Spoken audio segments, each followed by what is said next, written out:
Tá? Então, aquilo que você visualiza nesse momento como o que mais necessitaria para pisar no próximo degrau que está diante de você.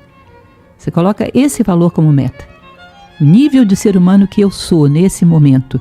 O que eu necessitaria para poder passar para um outro nível de consciência. Para me tornar um ser humano um pouco melhor. Percebe o que está te impedindo de levantar a perna e colocar no próximo degrau. Ou seja, a virtude que atuaria aí, que te ajudaria a dar esse passo. Coloca ela como meta. Às vezes não é uma resposta muito óbvia também, né, Lúcia? O que me leva para o próximo passo, não? Às vezes a gente foge um pouco da resposta porque ela é bem incômoda. Tá. Né? Ela é bem incômoda. Porque se eu perguntar qual é a virtude que te falta mais na tua vida como um todo, pode ser complicada. Mas para pisar no próximo degrau, em geral, a gente tem uma certa ideia. Eu quero ser uma pessoa bem-sucedida, não levanto da cama pela manhã de jeito nenhum. Você sabe que você está lutando contra a preguiça. Não, o que eu necessito é, desenvolver a virtude da reflexão. Tá bom, ela é boa. Mas o que você está precisando vencer agora é a preguiça, meu caro. O que está te freando nesse momento, em geral, a gente sabe. Em geral, sabe. Faz sentido. E me pegou essa daí, tá? Você atirou no escuro e me acertou. Para de ser preguiçoso. O próximo passo, a ferramenta que você precisa é essa. Tá? E vencendo as coisas que te travam. E aí você sobe um degrau de consciência, vê as coisas de maneira mais ampla, mais clara, aproxima um pouquinho dessa visão verdadeira que estamos buscando. É menos uma venda nos olhos. Preguiças era uma venda nos teus olhos, não estava te deixando ver um monte de possibilidades. Agora você as vê. Tudo. Lembra daquela música do Caetano Veloso? Narciso acha feio o que não é espelho? Exatamente isso. Que a gente pare de querer que as coisas sejam o nosso espelho. Que tenha essa possibilidade de tirar esse jogo de interesses e de desejos um pouquinho e ver as coisas como são. Tenha esse interesse, pelo menos, queira ver as coisas como são.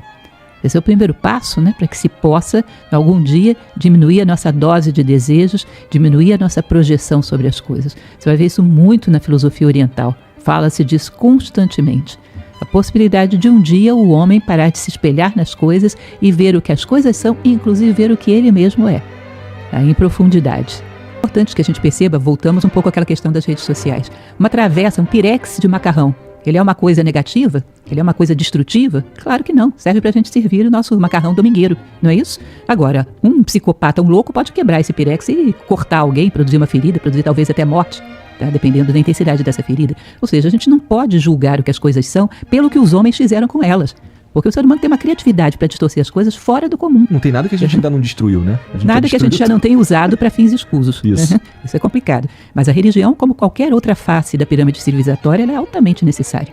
Tá? Diz-se que existe uma pirâmide civilizatória, que é a ciência, a política, as artes e a religião. A sociedade necessita das 4 para se estruturar. Agora, você tem que saber que nem sempre aquilo que tem o rótulo religião, o que existe dentro do pacote é realmente religião. Assim como nem tudo que tem o rótulo política, o que existe lá dentro é legítima política. E assim por diante. E aí tem que haver um discernimento. E aí entra a filosofia, que nos ajuda a tocar em todas essas 4 faces, distinguindo aquilo que é realmente religião, aquilo que é realmente ciência, aquilo que é realmente arte, aquilo que é realmente política. Ela vai te ajudar a desenvolver um discernimento, uma capacidade, uma lucidez que te permita escolher dentre. É a etimologia da palavra inteligência, né? Interelegere, escolher dentre as coisas que não são aquilo que é. Tá? Porque sempre haverá essa dualidade no mundo manifestado. Nem tudo que leva um rótulo corresponde ao rótulo. Tá? E a gente vai ter que fazer escolhas. Para isso tem que ter discernimento, tem que ter inteligência, tem que ter capacidade de seleção. A filosofia ajuda a desenvolver essas ferramentas. Ela não compete com nenhuma das 4 faces da pirâmide civilizatória. Ela ajuda a ter esse discernimento para fazer escolhas ao longo da vida. Mas não podemos dizer nunca que a religião é desnecessária ou é má. Ela cumpre uma função importante. Humana.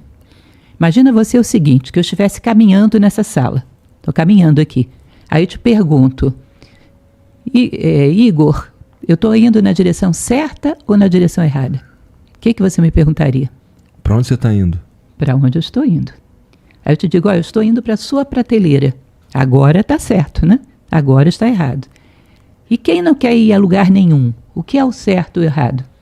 O verdadeiro e o falso? O bom ou o mal? O honesto e o desonesto? Para quem não quer ir a lugar nenhum. Você percebe que toda a conjuntura de valores nasce quando você tem um propósito claro, um sentido de vida? Tá? Nele se encaixam todos os projetos que você tenha. Podem se encaixar aí, mas um projeto não é suficiente para justificar uma vida. Meu sonho é ir a Paris. Tá bom, e o dia seguinte quando você voltar de Paris? Vai viver pelo quê? Pode ser até interessante se você tem um ideal de vida, que é conhecer determinadas coisas, se aprofundar em determinadas coisas, e vai lá e procura essas coisas, pode ser interessante. Quero conhecer um pouco da arte, quero compreendê-la mais profundamente, pode ser interessante, pode somar para o teu sentido de vida, mas ele só não é sentido de vida. Projetos são projetos. Hoje você para uma pessoa na rua e pergunta para ela qual é o seu sentido de vida, ela vai te falar de um projeto. Eu quero ter uma casa, um carro, quero viajar pelo mundo. Ela vai te falar de um projeto. E quando ela atingir isso, o que vem depois? Vai ter que inventar outra coisa. Aí vai chegar um determinado momento que fica entediado, porque vai chegar à conclusão que já inventou de tudo e não se satisfez. Não encontrou uma resposta essencial para a vida. Ou vai acontecer algo parecido com o que aconteceu comigo, que foi... E agora? Para que eu existo? Putz, rapaz, não era ganhar dinheiro o jogo, né? O jogo era outro. Não era, sei lá, ter as paradas. Não era ter um carro o jogo. Era outra parada. E aí eu passei por uma fase assim meio depressiva até, pra entender tudo isso que você tá falando aí. Sabe? Que assim, na verdade o jogo é sobre ser. Esse propósito que você tá falando...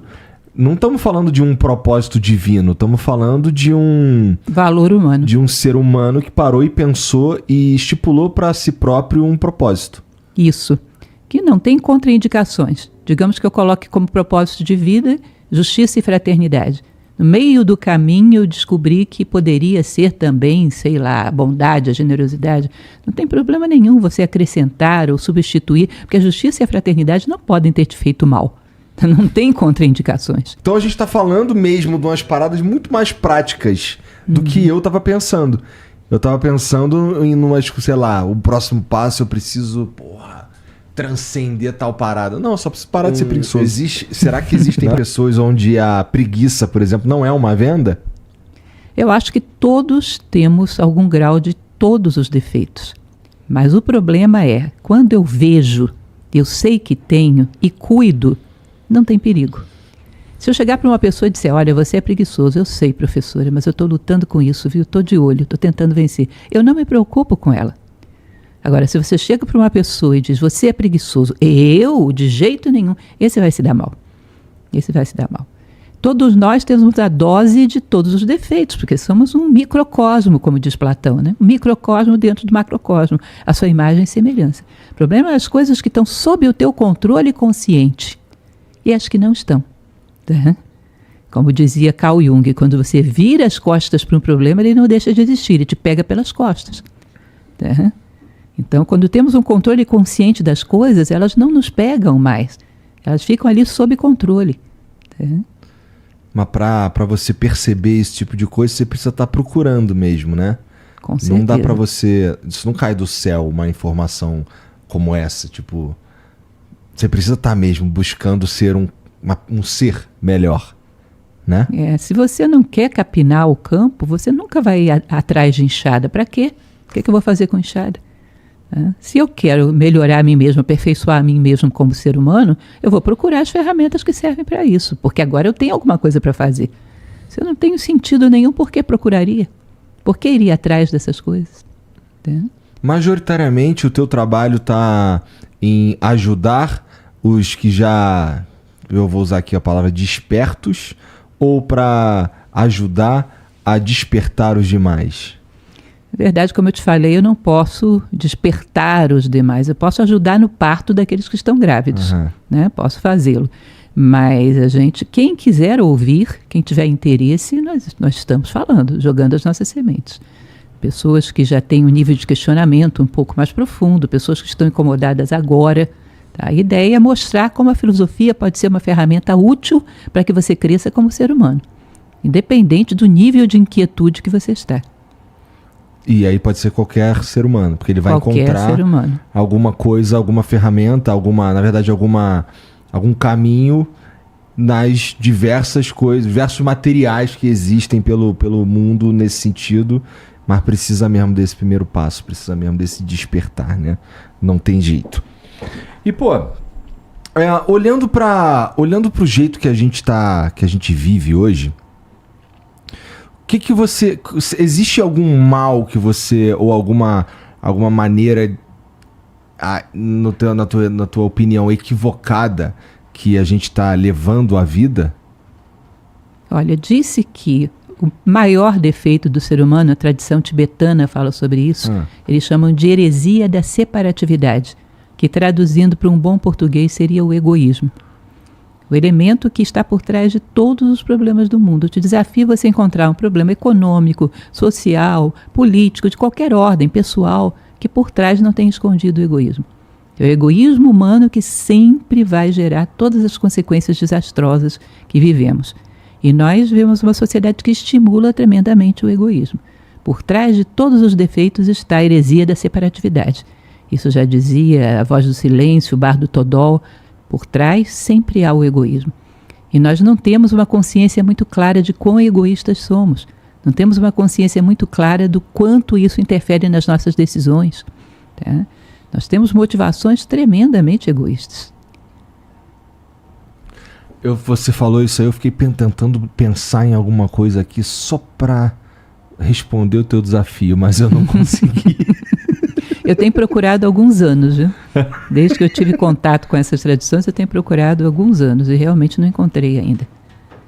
As coisas mais simples, as decisões mais simples, quando você vê, você está pensando só em você, você não considerou a pessoa do lado, você não considerou que poderia esperar um pouco mais para englobar outras situações que favoreceriam a outros. Ou seja, nas coisas mais simples que você decide no dia a dia, até a posição que você tomou no trânsito, você não considerou mais ninguém além de você mesmo.